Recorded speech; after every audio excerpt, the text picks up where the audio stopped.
The hidden blueprint for your gut microbiome. Meet Tiffany. She's 23, a marathon runner, healthy weight, active lifestyle, no family history of gut disorders, and yet she's been struggling for years with unexplained gut pain, fatigue, and chronic inflammation. Every test came back clean. Diet changes, probiotics, antidepressants, nothing worked. Finally, she underwent microbiome sequencing. The results? Striking. Her gut was missing entire groups of beneficial microbes, ones that in most people help regulate immunity and calm inflation. The most surprising part? The reason wasn't just her environment or her diet. It was her DNA. Variants in Tiffany's genetic code, particularly in genes tied to immunity and metabolism, were creating conditions in her gut that made it hard for these helpful microbes to survive.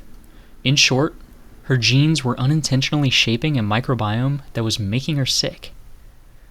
This is merely a hypothetical scenario, but cases like this may be more common than we might think. We tend to think of genetics and microbiomes as separate. Your DNA is about you, your microbes are about what you eat. But what if that's not quite right? What if your genes aren't just the blueprint for your body, but also the architects of an entire microbial world within you? Let's start with a simple fact. You are more microbial than human. Your body hosts about 1.3 microbial cells for every human cell, and most of them live in your gut. These microbes digest your food, train your immune system, produce vitamins, and even make neurotransmitters like serotonin. For a long time, scientists believed this microbial community was shaped almost entirely by lifestyle, diet, antibiotics, and geography. But a groundbreaking 2014 study by Goodrich et al. In the publication Cell showed otherwise.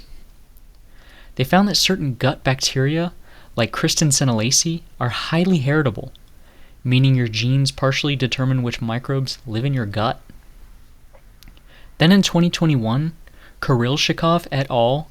Published a massive genome-wide association study in the publication Nature Genetics that mapped specific human genetic loci, many related to immune regulation and metabolism, that significantly affect microbial diversity.